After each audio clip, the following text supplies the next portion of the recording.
So basically, after you've done the request, you see that here we previously did the malaria request, so it came here. And if you want to undo it, you can also cancel it. So here the system keeps track of the date and the time you do those requests. And remember, we also have this. So after we are done to the lab, we go to the imaging. So for the imaging, it also follows the same process. So if you want the patient to do some tests outside, so maybe perform MRI, you can indicate it. And after that, you save.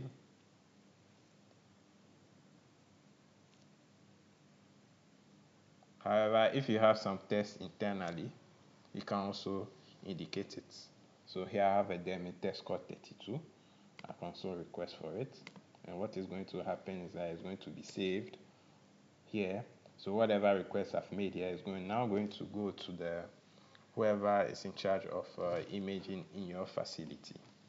However, if you don't have anybody in your facility, the best thing to do is to put in it in the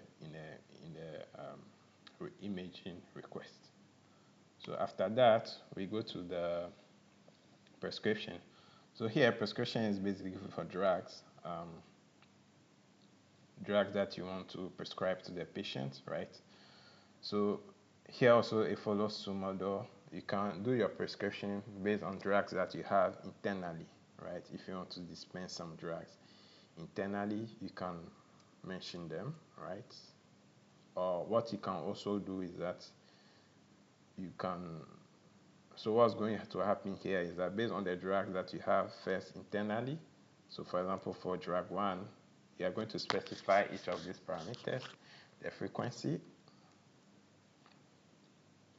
You are going to specify the frequency, the route, the strength, the dosage, the refill, the quantity that should be administered, and the indication, right? So for this, I'm just going to put in some dummy values as always. Maybe at night. Then after that, click on prescribe. So after you prescribe, so these are basically for the drugs that are internally, right? This will be displayed, right? However, if you want to modify it and input, for example, some drugs that should be purchased in general, what you can do is to input it there, right?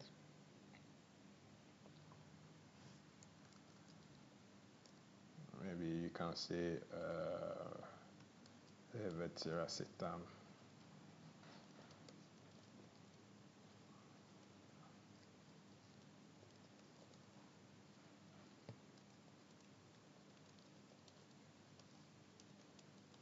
So just feel free to update it the way you want it, right?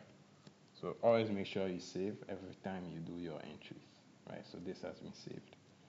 So now the last but not the least portion has to do with concluding your assessment. So after you've done your request for the labs, you check the temperatures and everything, now you have to give your final impression.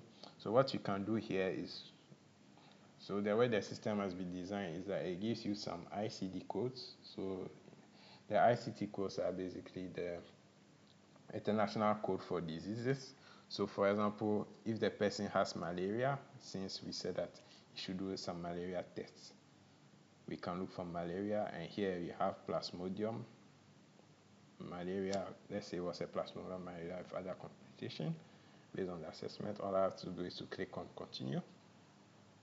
So what is happening is that it has added it to the assessment, right? And based on this, if I have anything to say my final diagnosis, so maybe it's confirmed that the patient has malaria, indeed, you can input it in the cell provided, and if there's any treatment plan, you can put it, maybe put on medication and any other things, you can also put it. Then when you're done, you save, right? So after you've saved, this brings you to the end of your consultation.